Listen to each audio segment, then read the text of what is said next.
First and foremost, I want to apologize. It's been like a week and a half since I dropped a video, and it's nobody's fault but mine. It's been crazy busy with headlines, with Tune 45. It's a good problem, but it's just been rough getting some editing in. I got a lot of content just waiting to get edited, and I plan on doing that. And today I got a lot done. So, nonetheless, today we're gonna do a taper hawk.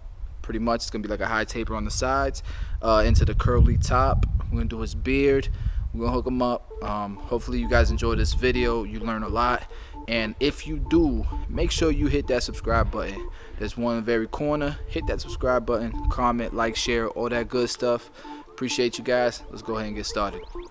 Alright, so my boy Irv here, he gets his haircut every week, like religiously. We're gonna use the Awesome Fast Feeds. We're gonna use the Andy's T outliners and the Tune 45 dual cartridge razor.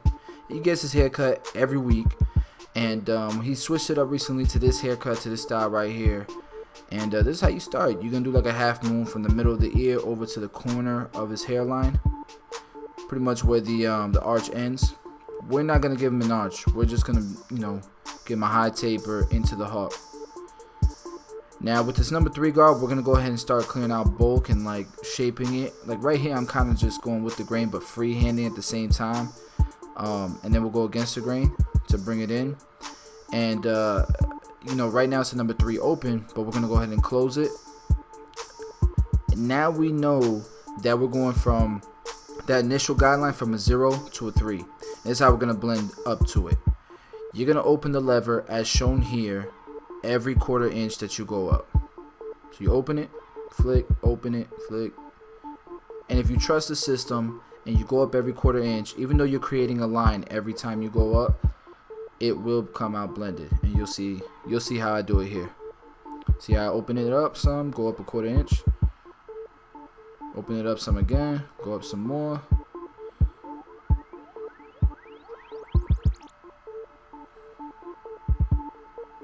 There's another open.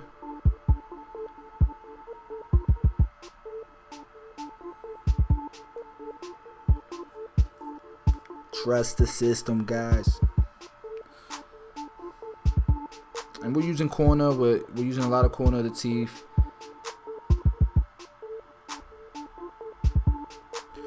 By using the corner, you can keep that arch shape as you're blending. Now we're pretty much all the way open. As you guys can see here, I'm blending with that arch shape still in mind.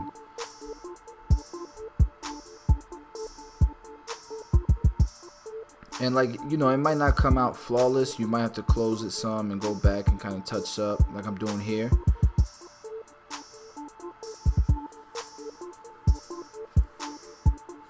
Alright, so we're going to skip the 0 guard and go to the number 1 guard. Go up about an inch. Right underneath that, you can go ahead. Like right now, it's open. Now we're closed.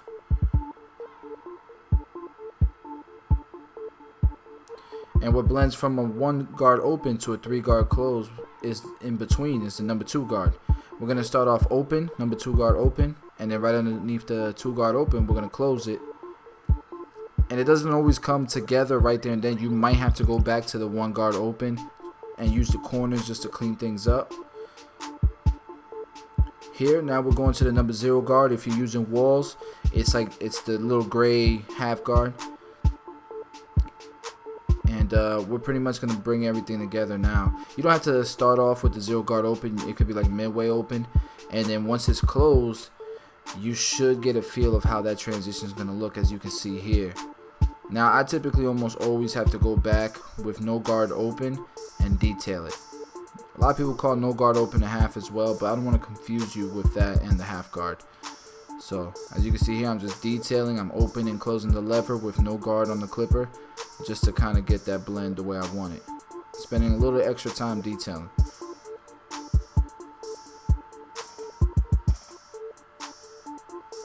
And these are the same exact steps you can do on the other side. So on the other side, I'm not going to walk you through step by step. You will be able to follow with the guards, the captions on the bottom left corner. Like right here, I'm using number 1 guard with the grain for the beard. And the reason why is because he kind of has like a light beard almost. with the grain, it makes it look darker, fuller. You see what I'm saying? Where if you go against the grain, it might not look as dark as full. He wants to keep it low but still make it look dark, so that's the trick. And we're gonna go ahead and blend it in to the taper. You know, I always either ask if they want to blend it in or if they want it to a point, bring it to a point. It's all on the client's preference. But it's good to ask. Don't just leave it, you know, without blending it. Make it look crazy. And then with the mustache, like I always tell you guys, we're going to lower a little bit more than we do the beard. In this particular case, we're using no guard open to lower it down. And like I told you guys, we're going to do the same steps that we did on the other side, we're going to do on this side.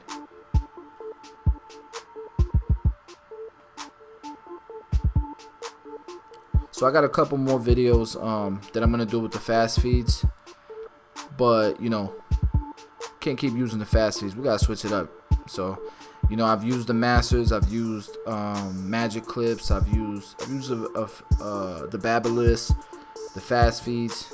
Would love to get some ideas of what you guys want to see me use next. Now, whatever you guys decide to choose in the comments and stuff, you comment below. I probably won't use those clippers for another 3-4 videos because I have so many that I haven't edited yet. But just give me an idea of what you guys want. And listen, guys, I know it's been like a week and a half since I dropped a video. Man, it's just finding the time for it. It's been great what's been going on with 245. I definitely want to update you guys on that with headlines. Headlines is growing really fast as well. So definitely gonna be dropping a vlog to kind of update you guys on what's been going on, because a lot of you guys been following me since the beginning, like since the first video I dropped on this YouTube channel, and it's just dope being able to document and go back and see the growth of the team and everything.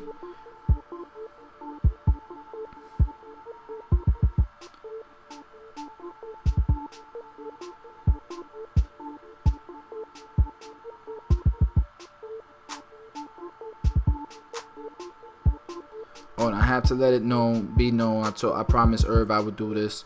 He is a Denver Broncos fan, ride or die. So I promised him I'd put their logo somewhere on the screen.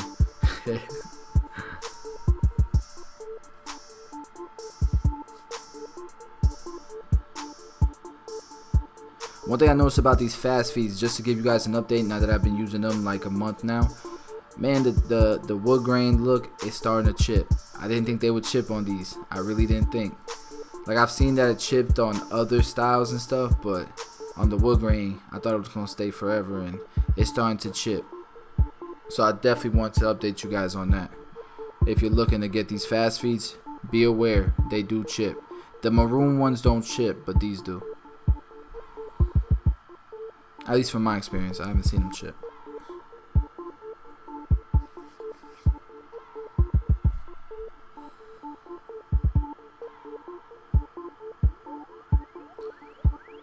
And right now, guys, I'm not on pace to hit 100K on my birthday. I got these videos coming up that I'm gonna be dropping more often. So hopefully by dropping, you know, almost 2 videos a week, I can get there quicker. But just to update you guys on that, I am not on pace. Something's gonna have to happen and make it happen.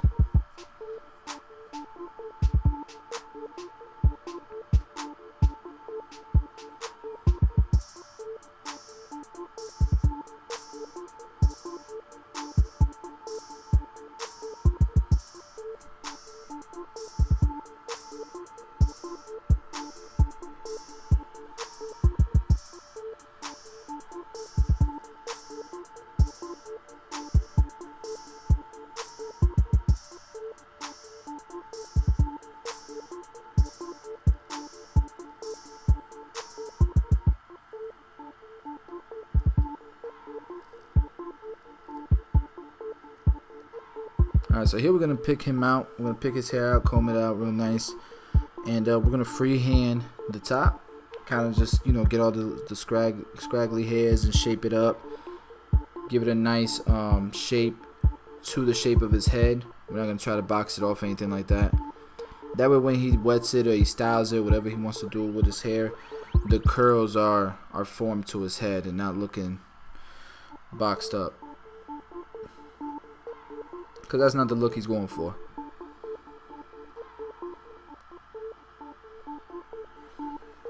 You guys can see it's shaped up. Gonna start cleaning his beard up. On the very top, I don't really do any outliner work, any T outliner work. I'm pretty much just doing the bottom, the side of the beard, and shaping the lip line of his mustache. The rest of it, I'll go straight to the razor. Of course, we're doing his hairline too, keeping it natural as possible. Some people require a little bit more cosmetic. With the shape up, I try to start in the middle or at the highest point. If they're receding, I start at the most receding point. I keep that as natural as possible, and then I'll line up out from the middle out. The middle's my guideline, so I can start from the corner of his hairline and see where the middle is, and see where I need to meet to. Then go to the other side and meet to the middle. That's like my guideline. It's almost the same thing as when you're cutting with scissors. You start in the middle, that's your guideline. You work your way out. On the other side, you work your way out again, and then it should be even.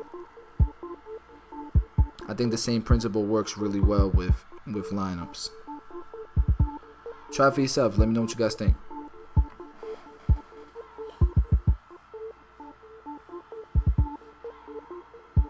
I'm going to round out the back.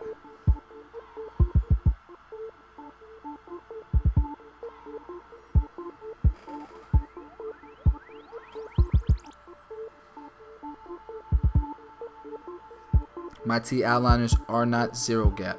I repeat, they are not zero gap. They are adjusted, but they're adjusted to where I can use these on somebody's neck, on a kid, on anybody. I have one pair of trimmers on my station.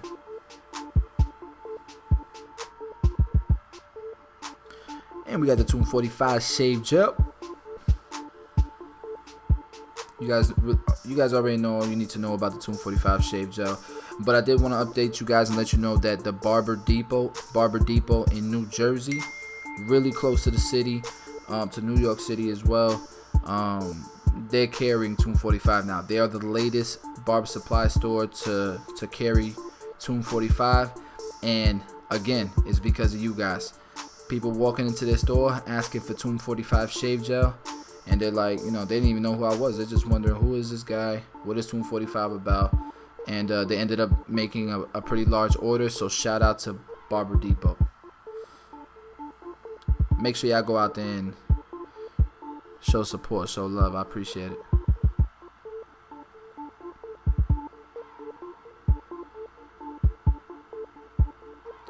And the 245 razor blade, it is available for pre-order. There's a pre-order special on the website, and the pre-orders have been going really well.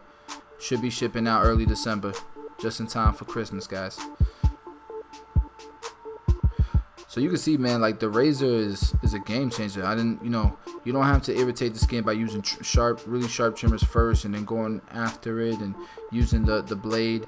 I literally did the detail with the blade, and then I'll pass. If you want to, you could pass over it again to create that Philly ash look if you want to. If not, it doesn't matter, because that ash is just gonna come right off. That's just that's good for the Instagram photos, for the pictures. It does give it that pop though, that ash.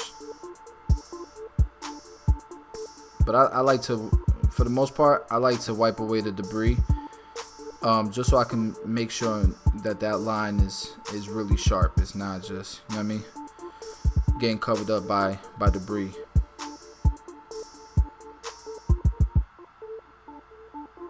And I'm different. I don't do long strokes. I sketch. I feel like I have more control. But everybody's different with the razor. What I would suggest if you want to practice is practice on yourself, not on a balloon. Practice on your arm or your legs, and that's the best way to practice, in my opinion. So here we're using a matte cream. He doesn't like that wet look. I'm using the Lay Right matte cream. This stuff is good, and you can see it looks natural. It's still dry, and this is the finished product, man. I hope you guys like it. Let me know what you think in the comments. Share, subscribe, all that good stuff. Hope you guys learned something new. And like always, I appreciate you guys spending your time to watch my videos. Thank you guys.